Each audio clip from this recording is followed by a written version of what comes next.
first presenter today, and we will all be in the room for this, which is fantastic, is Tom Gaston over here, who has a doctorate in theology from the University of Oxford. He is the author of Reasons, Evidence for God, Jesus and the Bible, Historical Issues in the Book of Daniel, and Dynamic Monarchianism, which was edited by Dale, and there are copies outside. So let's give a big warm welcome to Tom Gaston.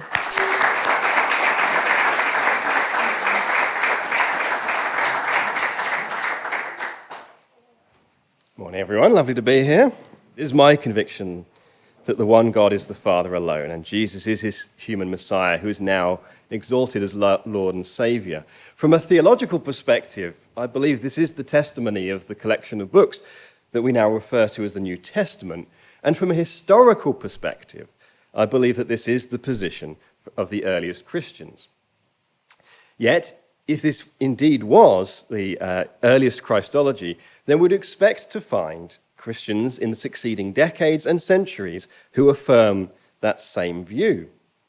Or, to flip that on its head, if we do find historical evidence of those holding the same Christology within the succeeding centuries, that would only strengthen the case that this is indeed the earliest Christology.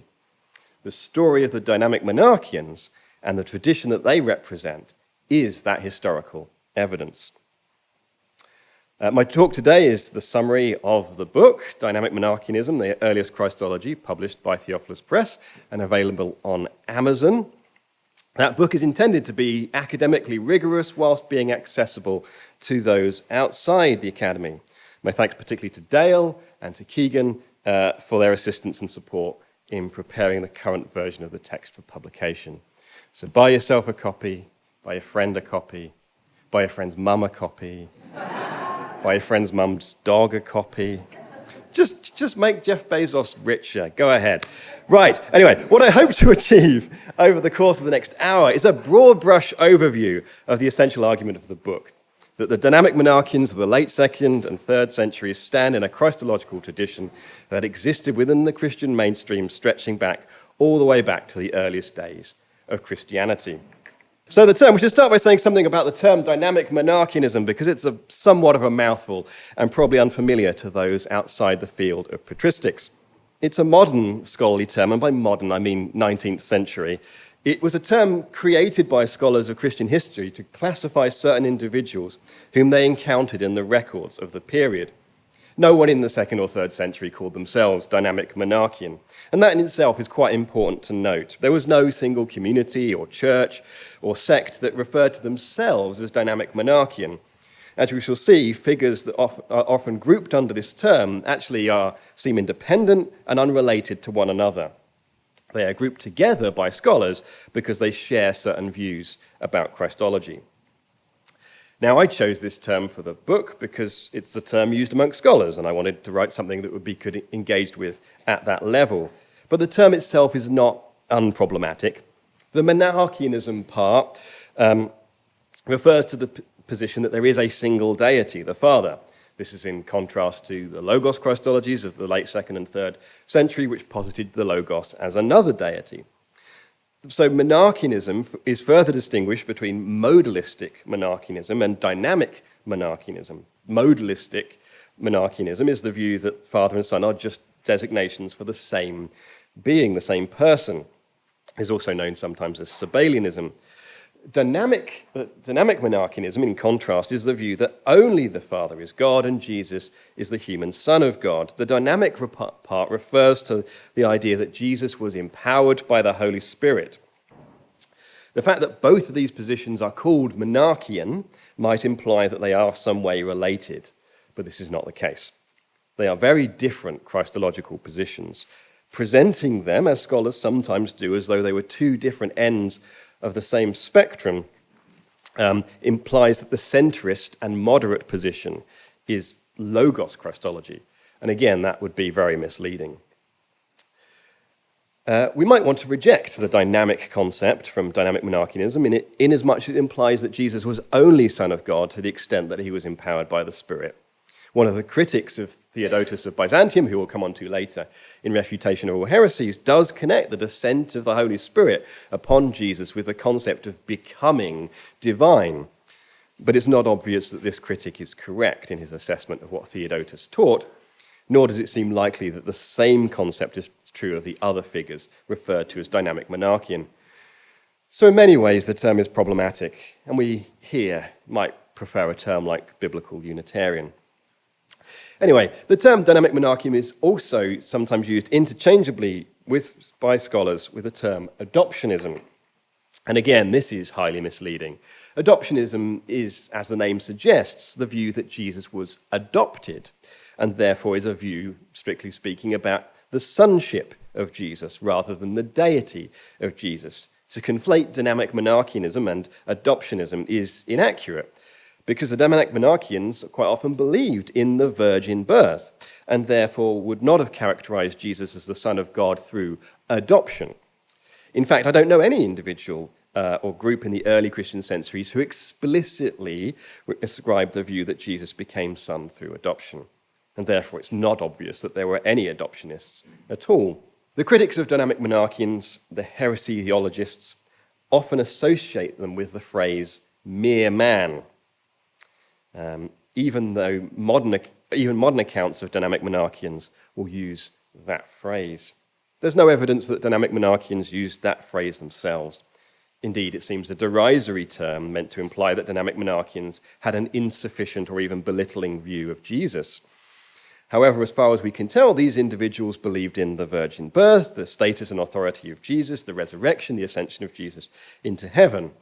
That is to say, the dynamic monarchians affirmed all that the New Testament proclaims about Jesus. There is nothing mere about their Christology. So I use the term dynamic monarchianism advisedly to designate those Christians who denied the pre-existence of Jesus, but affirmed the virgin birth.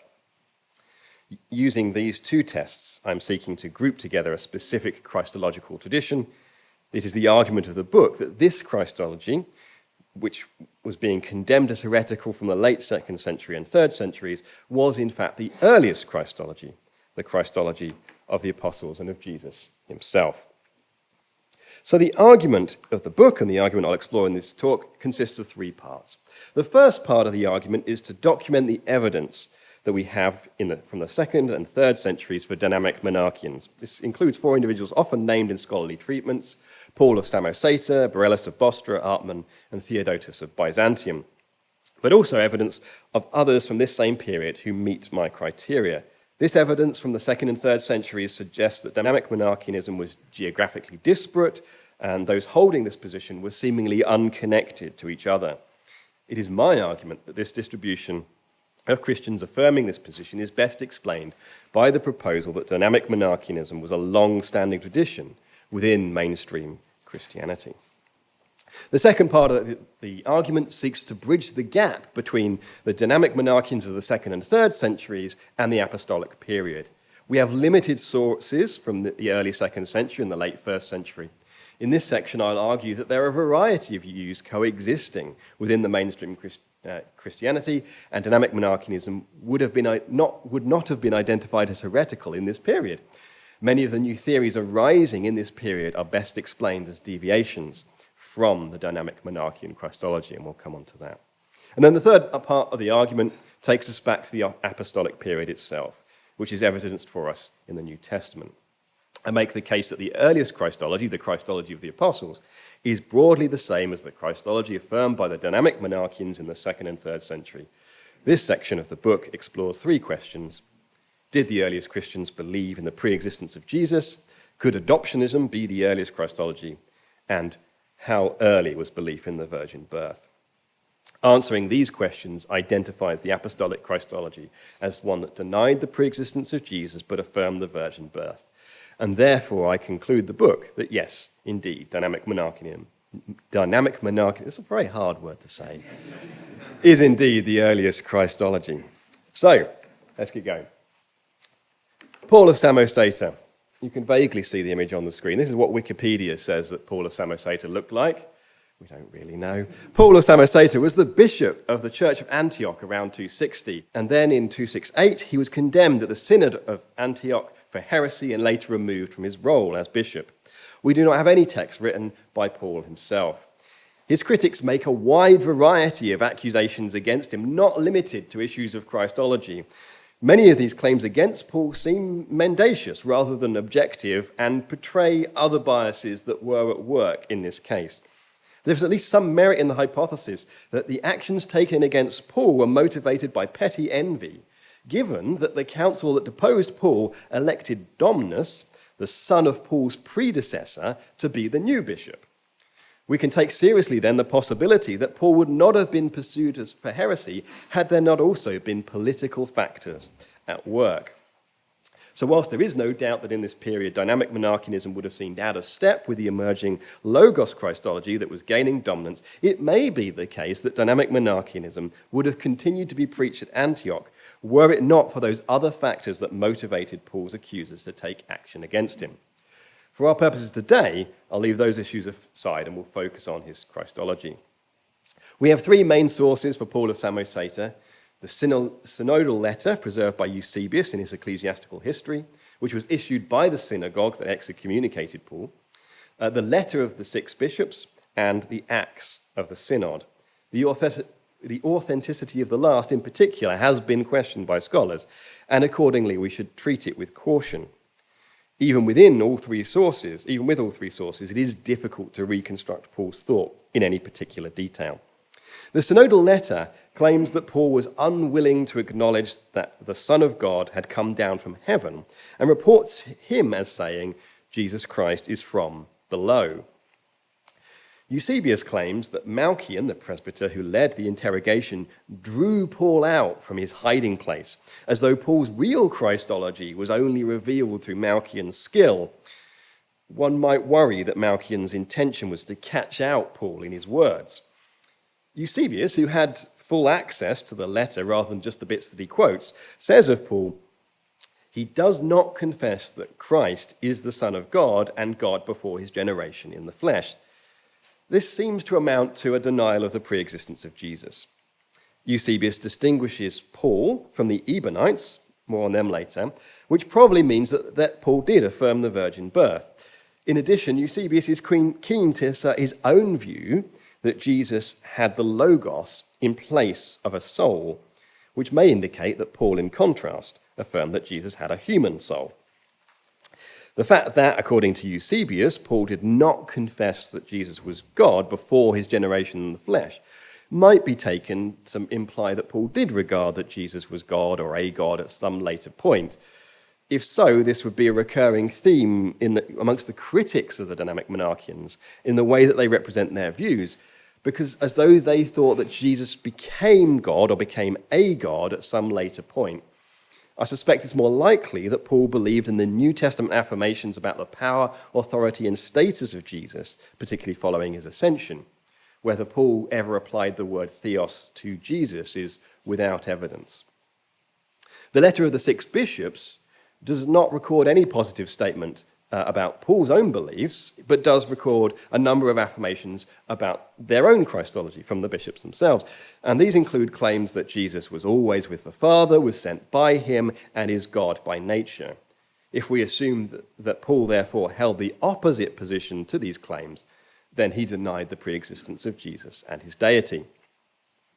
The Acts of the Synod, this third source, has been much disputed by scholars as to their authenticity. If authentic, then they reveal that the issues at contention at the synod surrounded the role of the Logos. Malchian holds that Jesus Christ was composed of a union between the Logos with a human body, with the Logos taking the place of the soul within Jesus. Paul, in contrast, rejects the comparison between the Logos and the human soul and claims that the Logos cannot have been compounded within a human body without losing its dignity. Instead, Paul sees Jesus as participating with the Logos. It seems that Paul is condemned for claiming that Logos was same substance with God, which is perhaps ironic because later at the Council of Nicaea, the Son will be declared to be the same substance with the Father. But here we're seeing the sort of evolution of these terms. In the Logos Christology of the 3rd century, the Logos was something proceeding from the Father. This may have, and therefore something that became separate. Paul seems to have denied this separation of Logos from the Father. This may have been why it was difficult to pin down Paul in heresy, because he could affirm that the Logos pre-existed as the rational faculty of God, whilst denying that the Logos pre-existed as a person. So it seems likely that Paul denied the pre-existence of Jesus and affirmed the virgin birth. That is to say, he was a dynamic monarchian by my definition. Second figure we'll look at. Here's Artemon, image fresh from his TikTok. We don't have any firm information about when he was operating. We can guess at a sort of mid-3rd century based on which critics do and do not refer to him. In my book, I argue against situating Artemon within Rome, but we have no other evidence about how to fix a location. We also have no record as to whether Artemon was excommunicated. The Little Labyrinth, a book written about him, implies that he had followers, and that might indicate that he operated a separate church somewhere. In terms of sources, there is a polemic referred to called the Little Labyrinth, written against Artemon, and it's preserved in quotes by Eusebius. However, most of what Eusebius actually quotes is about Theodotus of Byzantium, which we'll come on to later. Our other source for Artemon is Theodotus of Cyrus, who says this: a certain Artemon, who was some name Artemis, on the one hand held beliefs about the God of the universe very similar to ours, saying that he was the creator of everything. By contrast, he says that the Lord Jesus Christ was a mere man, born of a virgin, yet better than the prophets in virtue. He claimed that the apostles also proclaimed these things, misinterpreting the meaning of divine scriptures, and that those who lived after them made Christ divine, although he was not God. So that's all of what Theodoret has to say about Artemon. This brief account establishes that Artemon was someone who denied the pre-existence of Jesus but affirmed the virgin birth. We should also note that Theodoret judges Artemon to be otherwise orthodox, perhaps indicating that he was operating within the mainstream church.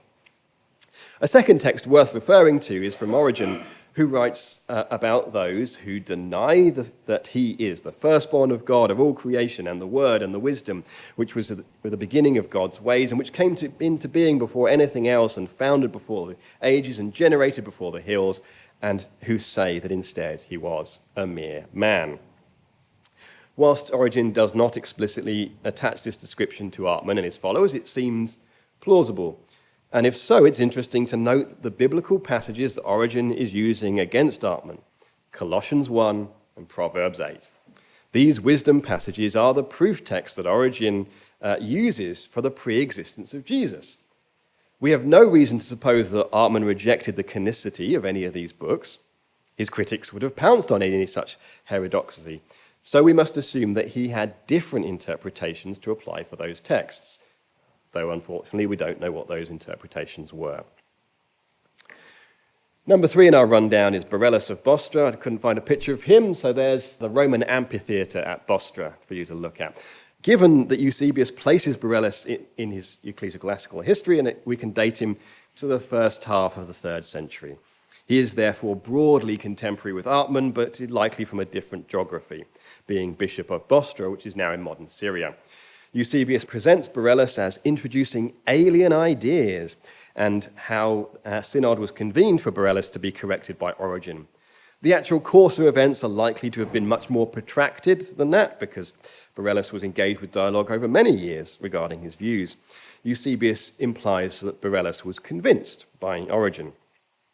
Regarding his theology, Eusebius also records that Beryllus wrote works of the highest literary merit, which indicates that in most ways Beryllus' theology was consistent with the Christian mainstream of that period. Eusebius' only complaint about his theology is that Beryllus asserted our Saviour and Lord did not pre-exist in his own form of being before he was made his home among men, and had no divinity of his own, only the Father's dwelling within him.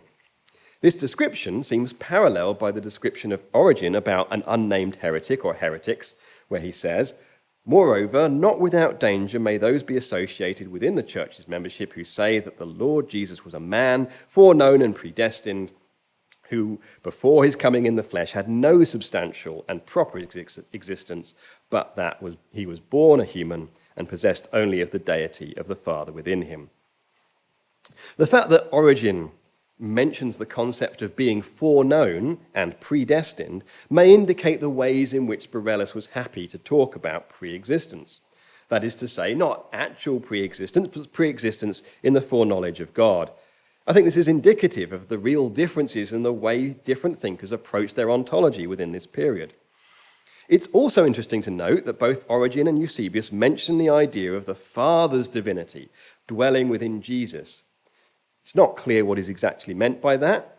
In John 14, verse 10, we find Jesus saying, "It is the Father living in me who is doing the work."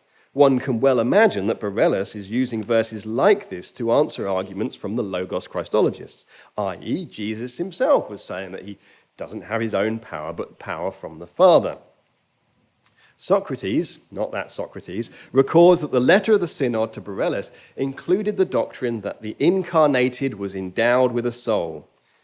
We don't know exactly how that relates to what Beryllus believed. However, again, it's interesting that this question of the soul of Jesus, which might have been an issue for Paul of Samosata, after all, if a pre-existent person becomes incarnate, then that might imply that they only had a human body, but not a human soul. But if someone is fully human, surely that means having both body and soul.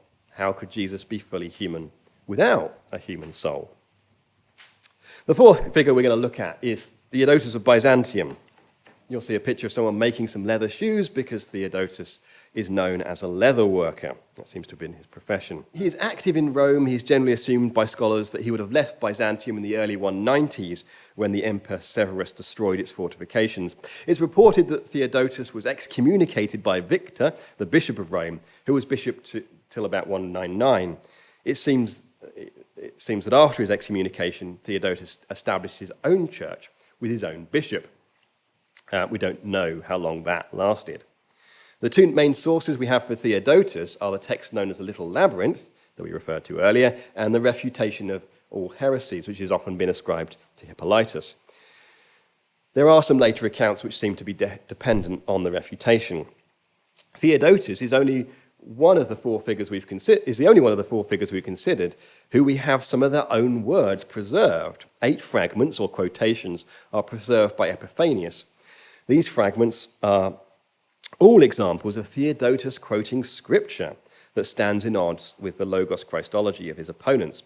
So, for example, in one he says, Christ said, "Now you seek to kill me, a man, one who has told you the truth." You see, Christ is a man. It's fascinating to actually hear the words of Theodotus himself as to why he denied the deity of Christ.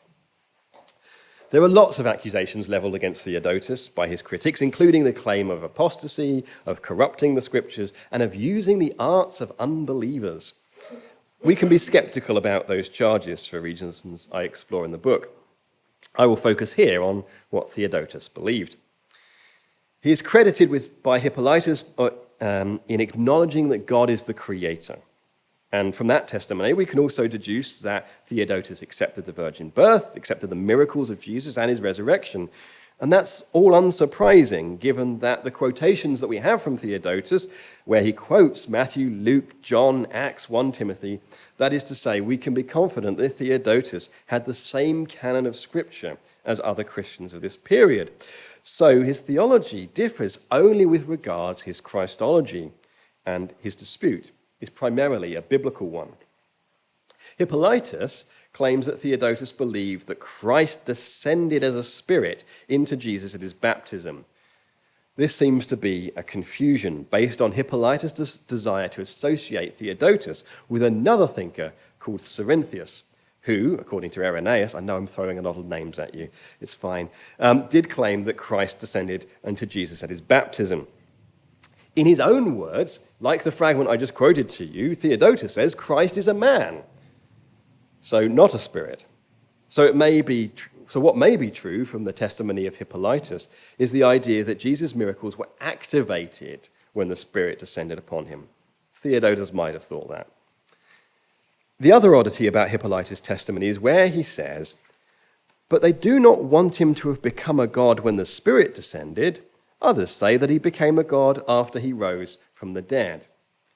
Now, this sounds odd to our ears because no one can become God. There is only one true God. But in the ancient world, there were lots of gods, and being a god was a case of doing godlike things, like miracles. So probably this means that Theodotus and his followers affirmed that Jesus did miracles and ascended into heaven after his resurrection, but they didn't call him Theos. This may have confused Hippolytus, who may have assumed that a miracle worker who ascends into heaven should be called a god. Again, this illustrates the dynamics of the 2nd and 3rd century thought world, where there were different views about what it meant to be a god. Dynamic Monarchians like Theodotus want to say that Jesus is a man. So we have 4 Dynamic Monarchians: Paul, Samosata, Artemon, Beryllus, and Theodotus. In addition, in the book, I explore some other lines of evidence from this period. One of these groups is what I call the other Ebionites. We know of the Ebionites from Irenaeus, a group of Jewish Christians who keep the law of Moses, rejecting the writings of Paul, and teach that Jesus was the son of Mary and Joseph. That is to say, they rejected the virgin birth. We might think of the Ebionites as sort of one end of the spectrum of Jewish Christianity, the hardliners who refused to accept Paul's ideas that Christians did not need to keep the law. Now, Origen refers to the Ebionites as a twofold sect, saying that some deny the virgin birth and others do not. And it's this other group who do not deny the virgin birth who would fit my definition of Dynamic Monarchians. Now, it seems likely that Origen uses the term Ebionite in a general sense to refer to all Jewish Christians, rather than referring to the specific group that Irenaeus had written about. Arguably, the other group that Origen refers to may have been the majority of Jewish Christians. What seems likely to me, given the Gospels used by the Ebionites, is that chronologically speaking, those Jewish Christians who believed in the virgin birth came first, and the Ebionites splintered away from that group. Regardless, this testimony gives us another line of evidence for Christians in the 3rd century, probably located in Palestine or the surrounding regions, who we may classify as Dynamic Monarchian. Another intriguing line of evidence is Origen's dialogue with Heraclides, which is a record of a synod held about the faith of the bishop Heraclides. In this text is recorded how Origen questions Heraclides about the divinity of Christ. It's not obvious from the text whether Heraclides was accused of denying the pre-existence of Jesus, and Origen seems satisfied with Heraclides' answers. But it is a fascinating text that witnesses to the fact that this was a live issue within the church. Within the text, Origen asserts that Christians affirm 2 gods, and Heraclides agrees. For Heraclides, the Father is the Almighty, and the Son is the Logos, and Jesus is a God, according to the Spirit, and a man from being born of Mary. This text witnesses to the room for ambiguity over what was meant by saying that Jesus is a God, and also witnesses to the fact that what Origen was advocating at this period was not Trinitarianism, as we understand it today, but for a Logos Christology that posited Jesus as a second God. The other line of evidence I draw on is the manuscripts of the New Testament and the textual emendations that have been made to them. These changes, whether intentional or subconscious, illustrate a desire to defend against the texts that seem favourable to Dynamic Monarchianism.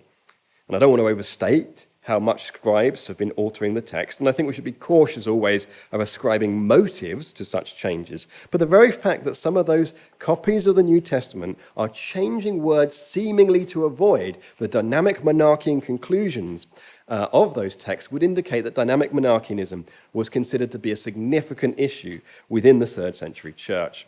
A number of those changes occur within Alexandrian-type manuscripts, which may suggest that in that location the presence of the Dynamic Monarchianism was felt most keenly. So we have multiple lines of evidence for pointing to the presence of Dynamic Monarchians in the late 2nd and 3rd century. These figures and groups do not seem to be connected. We have no evidence that Theodotus taught Artemon or Beryllus taught Paul, they seem to be independent. They're also geographically disparate, ranging from Rome to Syria to Alexandria. Now, of course, it is possible that each of these figures arrived at their conclusions through independent study of the text of the New Testament. Indeed, we might find it unsurprising if Christians who studied the New Testament afresh came to biblical Unitarian conclusions.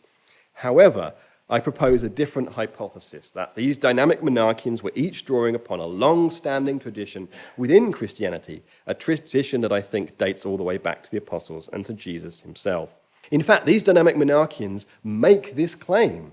It is said of Paul of Samosata that he objected to sing hymns to Jesus because they were modern compositions, indicating that the more ancient hymns worshipped God alone. It's recorded of Artemon that he claimed that the apostles taught the same Christology and that this tradition was taught at Rome until the time of Vitka, when the bishop excommunicated Theodotus. I propose that the dynamic monarchians were right in those claims. Now, one thing to be clear about what I am proposing is that I'm certainly not suggesting that dynamic monarchianism, or biblical Unitarianism if you prefer, was the only Christology in the first 2 centuries of Christianity. This would be plainly false. There was lots of diversity in this period. At the extreme end, we have the influence of the Gnostics, probably originating outside of Christianity, but who made significant inroads within the Christian community. But we also, in this period, we begin to see others who are starting to think about Jesus in other ways, whether it's the Docetics, who thought that Jesus didn't have a real human body, or the possessionists, who thought that Jesus was possessed by the Holy Spirit, sometimes the Holy Spirit being a person. Nor should we misrepresent this period as though no one proposed the pre-existence of Jesus before Justin Martyr introduced his Logos Christology. There were others before Justin who, for various reasons, speculated about the pre-existence of Jesus. In the book, I spend a chapter exploring those ideas. I should note, just in passing, that none of these thinkers had Trinitarian motivations for proposing the pre-existence of Jesus. My proposal is that dynamic monarchians existed within the mainstream of Christianity and was not regarded as heretical until the Logos Christology of Justin became the dominant view in parts of the church. There is some evidence for this claim in the fact that Irenaeus never directly named any dynamic monarchian as heretical, and Justin writes about those Christians who say that Jesus was a man from men without condemning them as heretics. However, if dynamic monarchianism really did exist within the church without being called out as heretical, how are we to detect its presence? One of the arguments I develop in the book is to take heretical forms of Christianity, like Christian Gnosticism, and attempt to project backwards to the form of Christology that they deviated from. Now, can be nothing definitive about this kind of argument, but I think it is suggestive, particularly as we see a pattern emerge when we look across multiple instances of the same phenomenon. So to explain how this argument operates, let's think about Gnosticism in general. Gnosticism held an anti-cosmic worldview. That is to say, Gnostics regarded this material world as evil or flawed. Gnostics believed in a complex hierarchy of spirit beings that they called eons. They believed that the world was not created by the highest being, by the highest eon, but by a fallen eon, whom they named Sophia. Gnosticism seems to have arisen outside of Christianity, though there is a debate about that, and then later it seems to have encroached within the Christian churches and tried to impose upon Christianity that anti-cosmic sentiment and that system of eons. So if we take Christian forms of Gnosticism and try and peel back that anti-cosmic sentiment and the concept of eons, we might get back to a more primitive form of Christianity that they deviated from. Now, if the earliest Christology was something like modern Trinitarianism, with a pre-existent Son, co-equal and co-eternal to the Father, then when morphed by Gnosticism, you might expect to find Jesus as one of the highest eons, and you might expect to find a trinity of eons at the top of the hierarchy. This is not what we find. For example, the Christian Gnostic named Valentinus seems to have believed that Jesus was a created being. His body was a spiritual body, of course, because the Gnostics thought matter was evil, but it was a created body. Jesus is created not by the highest eon, but by the world creator. And he then descends into Mary without taking anything from her nature.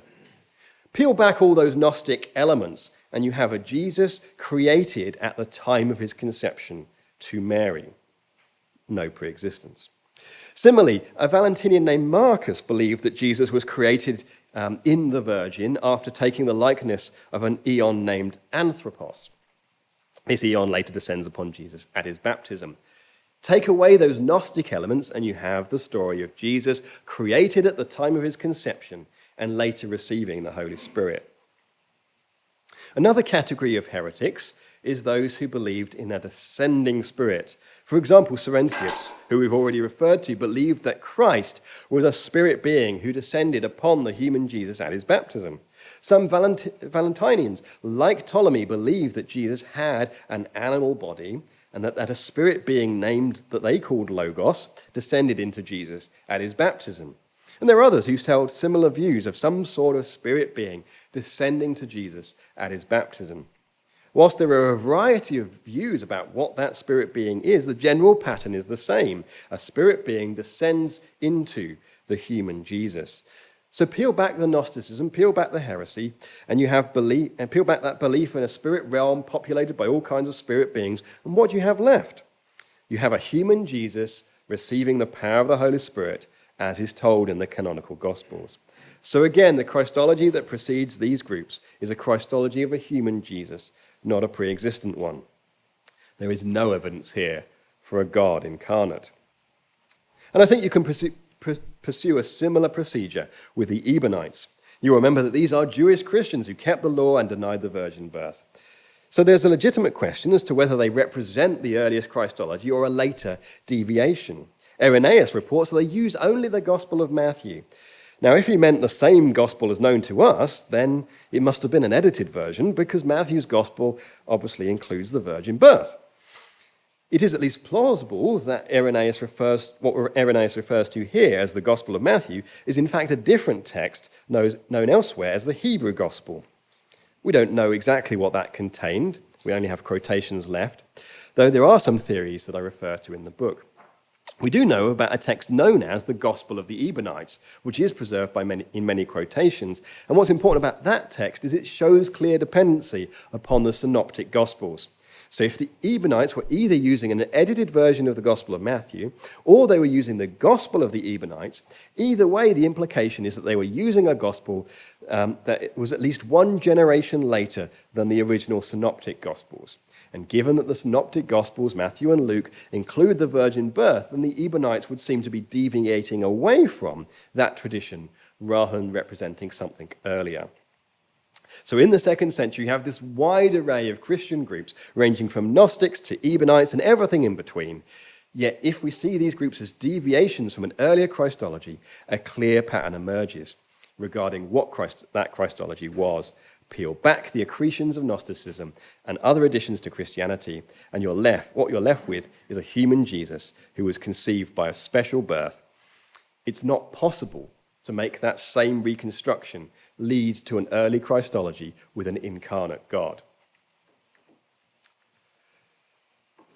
When we come to evidence for Christology in the early 2nd century, there's really only a small number of texts to refer to. For this reason, the letters of Ignatius of Antioch, who are conventionally dated to around 110, receive a lot of attention. The letters have a superficial resemblance of later Christology. For example, in his letter to the Ephesians, Ignatius describes Jesus as God come in flesh. However, these texts are not unproblematic. There are at least 3 sets or recensions of these letters known, the short, middle, and long, and the current consensus treats the middle recension as the authentic version, though there is a good case to be made for the short recension. This would be really important for the history of Christology because the short recension omits those passages that would imply the pre-existence of Jesus or otherwise suggest a high Christology. Yet even taking the middle recension, we need to be awake to the possibility of interpolations by a later hand within the text. This is a risk with any ancient text, but is particularly acute within the letters of Ignatius, given their complex textual history. In the book, I accept the premise that the middle recension is the authentic version, and yet I argue that these letters are consistent with my overall thesis. Let me here address just 2 issues. Firstly, that in the middle recension, Jesus is referred to as God on at least 14 occasions. Ignatius' apparent freedom with this term, in contrast to the New Testament or other apostolic fathers, seems to mark a real change in the use of that term. We should note that there are textual variants from many of those passages, so we cannot say that all of those occurrences are original. But I think it is frequent enough to conclude that this was a feature of the middle recension. In one place, Ignatius speaking about Jesus manifesting the one God in a way that implies that Jesus is someone separate from the one God. This concept of the manifestation of God is a theme in the Ignatian letters, and I think it's reasonable to conclude that a lot of the God language used by Ignatius is used in that sense of manifesting God through Jesus. Nevertheless, it is true that Ignatius does use the word theos, God, about Jesus.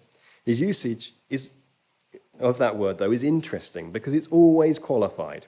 Most commonly, Jesus is described as our God.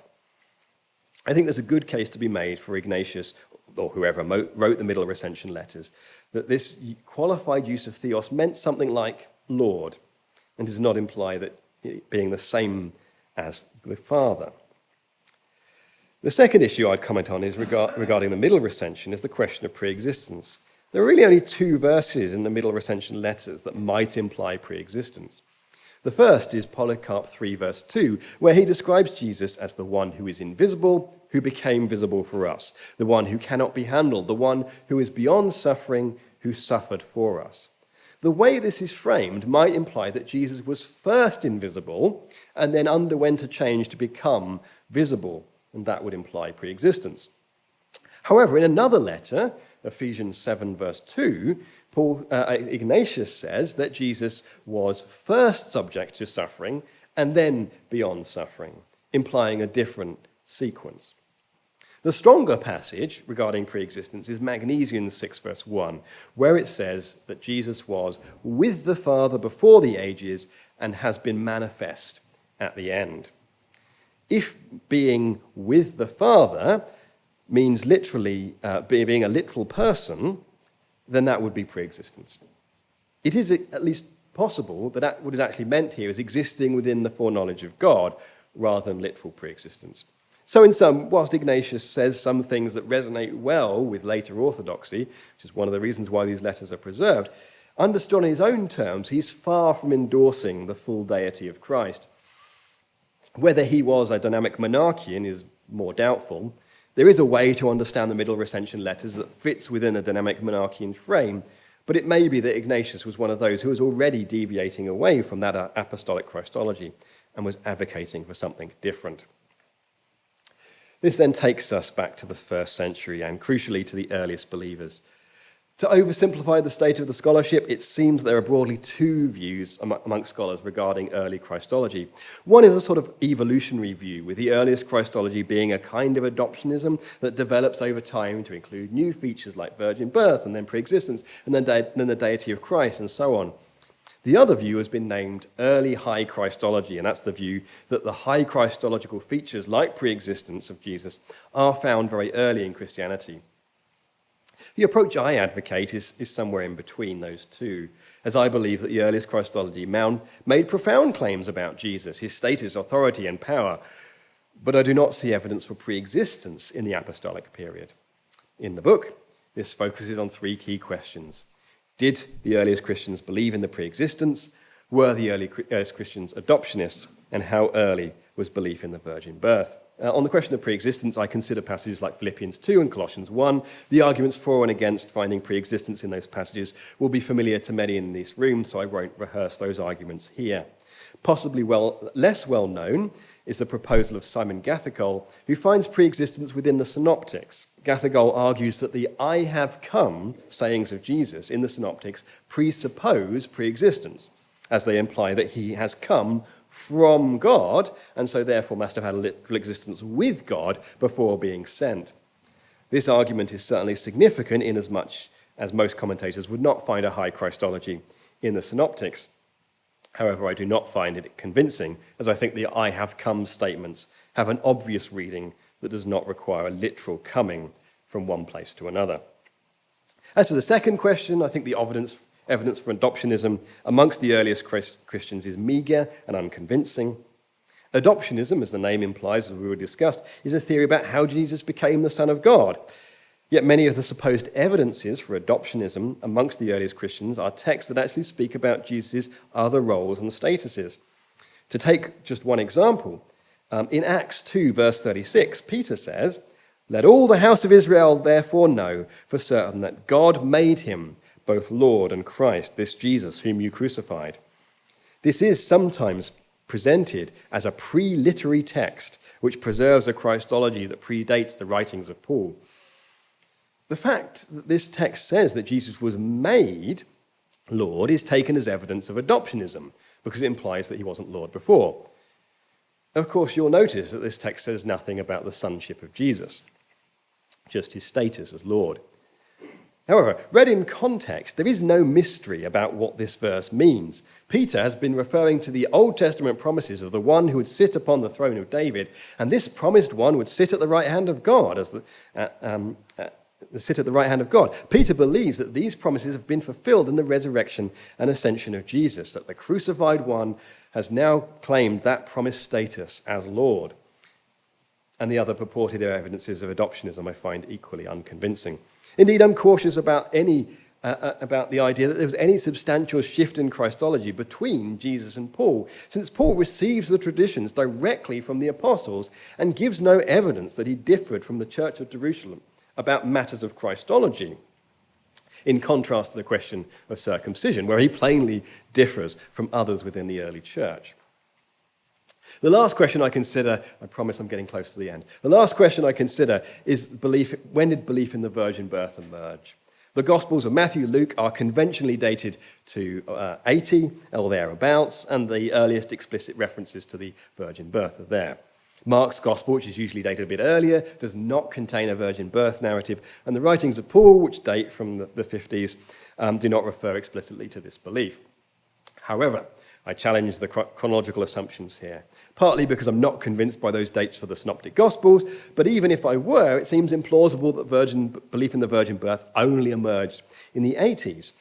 Both Matthew and Luke are dependent on sources, and sources that contain the same essential points of the story, whilst giving very different accounts of the birth of Jesus. Whilst both Mark and Paul are silent regarding the events of the virgin birth, they are both convinced of the specialness of Jesus, a specialness that centers on his unique status as the Son of God, and both give more than hints that would be consistent with the virgin birth. And the concept of being the Son of God in a special way is something that I think has its roots in the historical Jesus. So let me draw this all together. What we find manifest in the late 2nd and 3rd centuries in those figures now identified as Dynamic Monarchian is a Christological tradition that existed within Christianity from its earliest days. This Christology, this view of who Jesus was and is articulated by figures like Paul of Samosata and Theodotus of Byzantium and others, and at its core is essentially the same Christology as articulated by the earliest Christians. It is my contention that this Christology continued to be part of the mainstream within the Christian church until the 2nd century and beyond. Certainly, it's not the only Christology. We see evidence of a variety of opinions in this period, particularly with the external influences of Gnosticism and Platonism upon the early Christians. Yet the Dynamic Monarchians had the advantage that they were rooted in the apostolic tradition, and it was consistent with the texts that had been received as authoritative in the church. It is only when the Logos Christology gains ascendancy at the Church of Rome do we see Dynamic Monarchianism first called out as heresy. And as we see that new Christology gain dominance throughout the 3rd century, thanks to thinkers like Hippolytus and Origen, Dynamic Monarchianism is pushed to the margins. And so the Christology of the apostles comes to be declared as heresy. Thank you.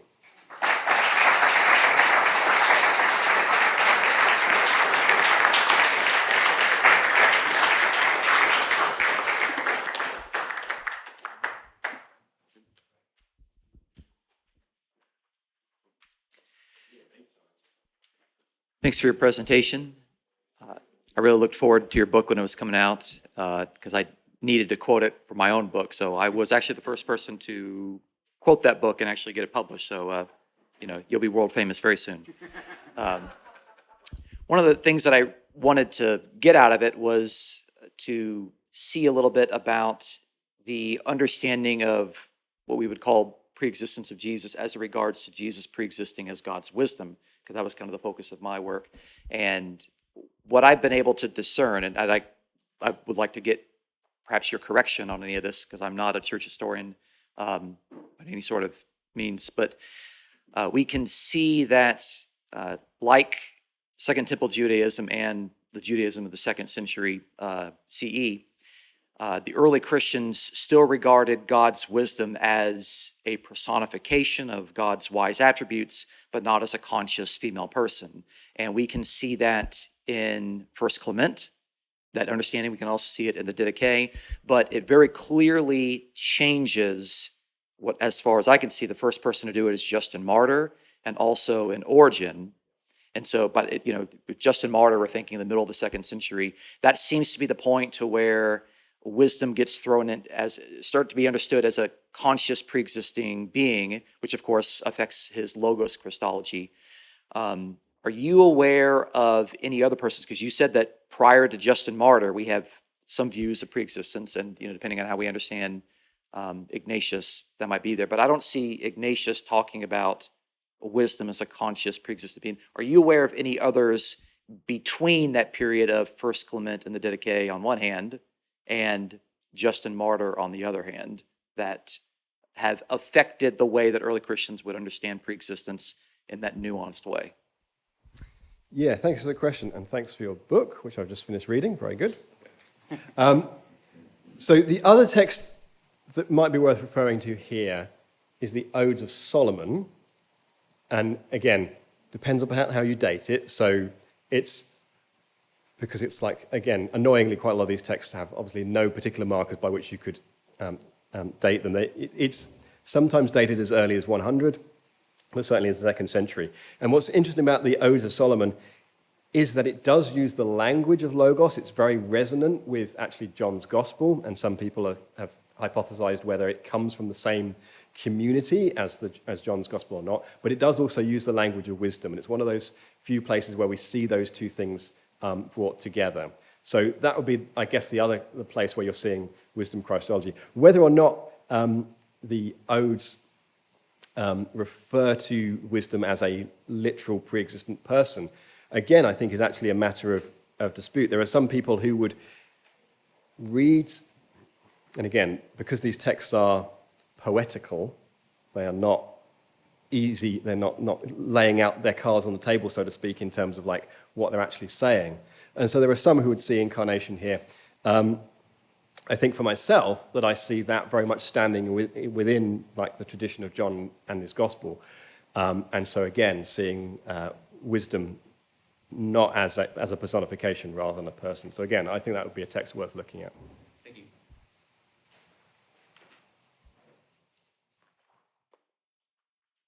Thank you for that. That was very interesting. I've got two questions that are related. So firstly, I remember coming across, there's a variant reading of like Jesus' baptism in Luke or something, which seems to imply some sort of adoptionism. And then there's also the start of Romans. And what would you say about them? Because the start of Romans, it is talk about being declared as God, or the Son of God at his resurrection. So that seems to be about sonship rather than another title. Yeah. So what I'd say to that is buy the book. Sorry. So yes. So there is so absolutely there's a variant within the manuscript evidence in relation to the baptism of Jesus. So instead of saying, "This is my beloved Son in whom I'm well pleased," it quotes the psalm saying, "You're my beloved Son, today I have begotten you," right? And so the implication of that might be that Jesus is begotten at the point of his baptism, which again might imply a sort of adoptionism. I don't think anybody thinks that's original to Luke's gospel, and it's clearly, and given the sort of interrelation between Matthew, Mark, and Luke, I don't think anybody's saying that's original to the synoptic tradition, particularly if we date Mark earlier.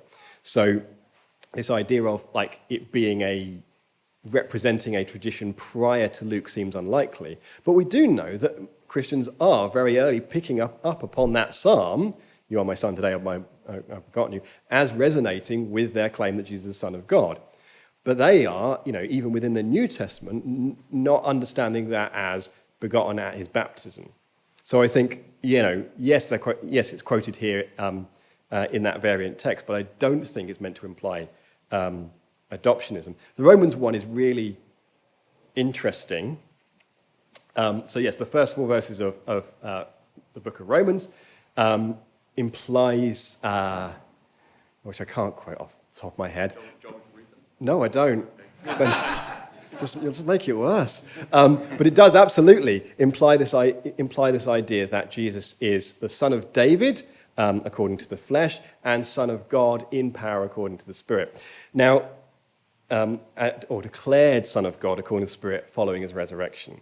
Now, there are some people who will take that and say that it's that declaration that is the thing that happens at his resurrection, that's, this is the hallmark of Jesus being the Son of God, and his authority is stamped on by his resurrection, which again is something that the Acts of the Apostles claims anyway, which may well be the case. But yes, indeed, there are others who would say, no, wait a minute, this is Paul saying something different, that he's only become Son of God at the resurrection. In response to that, I'd say just a couple of things. I mean, firstly, this is Paul writing, so the gymnastics you have to do here is you have to believe that Paul is preserving a text that says something different than the thing that he wants to say, but preserves it uncritically without changing the words, which seems very unlike Paul, like in the careful way that he frames his letters. The other thing I want to say about Paul is the way he's framing that particular passage is very clearly along the lines of the two ways, the truth about Jesus according to the flesh and the truth about Jesus according to the Spirit. And that conception, I think, frames this then not in terms of like how is Jesus becoming Son of God, but how are we viewing Jesus according to these two different ideas. So yeah, according to the flesh, he's descended from David, and so he has the right to be the Jewish Messiah, but according to the Spirit, we see him as the Son of God, and this elevates the claim that he is making. So again, I don't think they're making chronological claims about when Jesus became the Son of God, but the way that Paul views it. More of that in the book. Thank you. Thanks very much, Thomas. It's really, really interesting.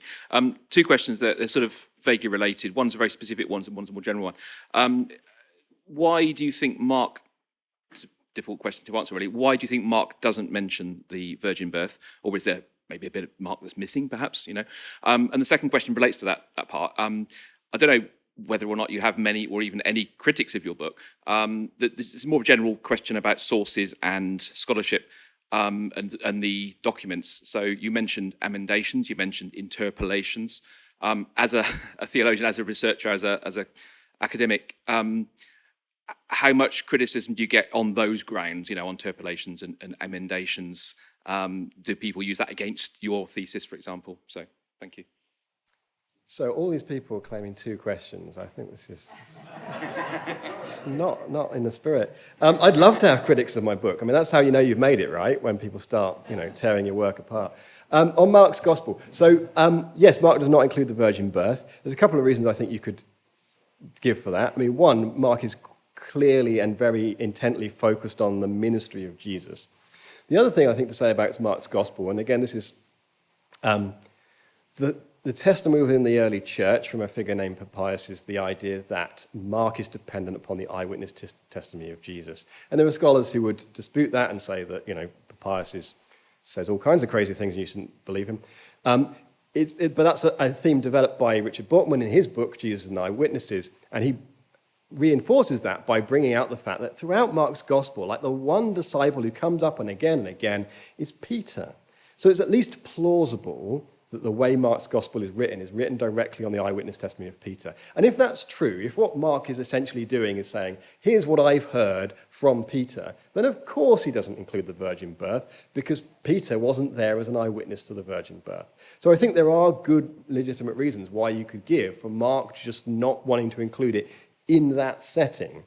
But as I say, I think Mark gives us more than hints that actually there's more going on with the sonship of Jesus than just, being adopted. In relation to textual emendations and stuff, this is a live issue within scholarship. Anybody who's studying any kind of ancient historical text has to be aware of the possibility that the copies that we now have extant may have been changed over time by copyists. Largely, accidental emendations, some of them intentional. And it's actually one of the things that I think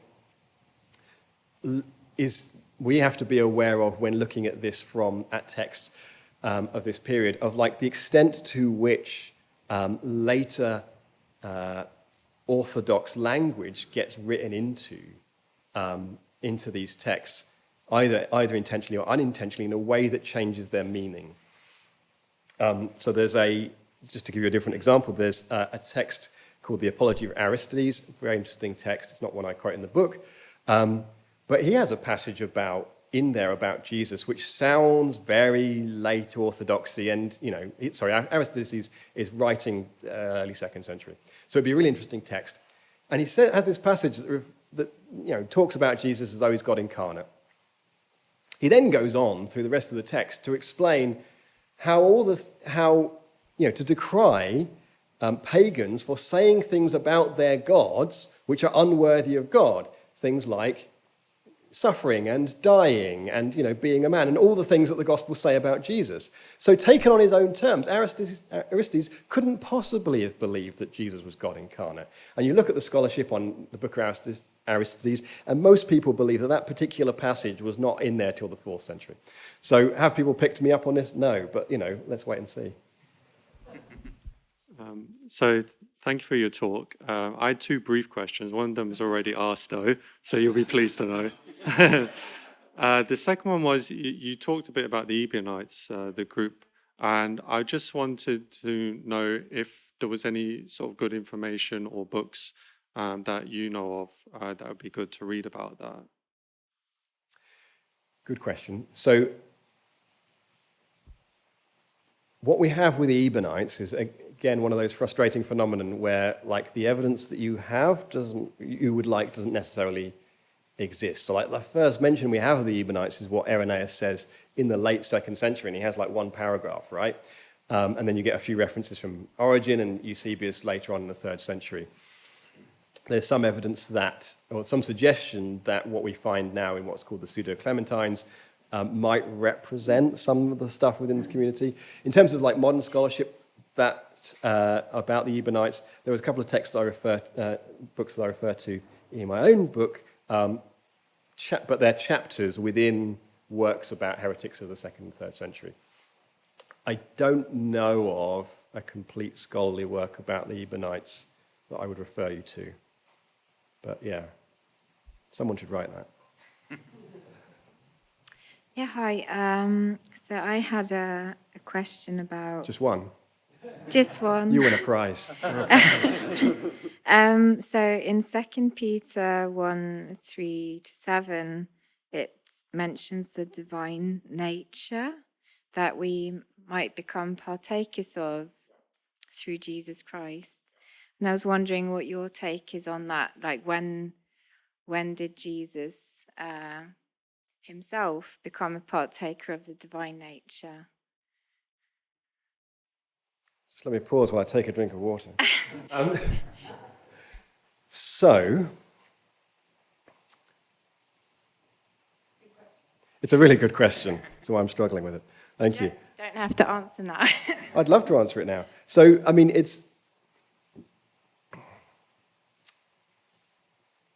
again, coming back to this question of, like, what do we mean by divine nature? And again, what does Peter mean by divine nature?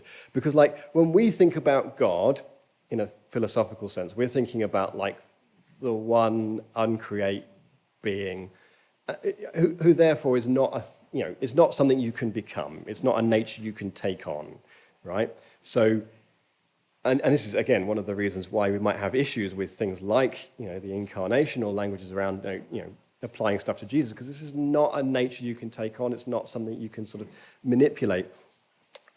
So when Peter then refers to the divine nature, it seems unlikely to me that he is referring to becoming God. So then what does he mean? So either, I suppose you could take a moral perspective on this and say that he's taking on the moral characteristics of God, or you might take it in a different sense of Jesus taking on a divine nature, as in, after all, we believe that Jesus ascends into heaven to the right hand of God, which implies something bigger and more interesting than, mere human nature. So that clearly there is a change of state for Jesus following his ascension. So maybe that's what Peter refers to here, but I don't know. It's a great question, though. Someone else should answer it. And our last question. Yeah, I think I only have one question, but it might secretly be two. So while I do affirm the virgin birth myself, I don't completely understand why somebody who would deny it couldn't be classified as a dynamic monarchian. I'm thinking about Nathaniel, for example, like when he first met Jesus, he declared him to be the Son of God, the King of Israel. So I would see that like as a title of being the King of Israel, and I could see somebody, who wouldn't affirm the virgin birth still as a dynamic monarchian and seeing Jesus as Son of God. Agreed. Let me give you a longer answer. So, yes, in strict terms, like the question of like how one becomes the Son of God, or indeed, how one came to be in the first place, whether through a special birth or through an ordinary birth, is slightly an aside to whether one is A, pre-existent, or B, God incarnate, right? So one could easily fall within this group of people who don't believe in the pre-existence of Jesus, or don't believe in that Jesus is God incarnate, whilst believing that Jesus didn't have that special birth. The reason why I do it in the book is because one of the things I was quite keen to pull out are people who fit within the New Testament orthodoxy. So, who accept God as creator, who accept the canon of script of the New Testament, and virgin birth seemed a useful test for that. The other thing that I was quite keen to do was to move away from this scholarly notion of there being sort of like this early form of adoptionism, because I don't necessarily see evidence for that myself, and I'm cautious about using that lens to understand what was going on with the earliest Christians. So again, I take the point. Someone who denied the virgin birth would absolutely still be a dynamic monarchian in that sense of the term, but I was doing something else.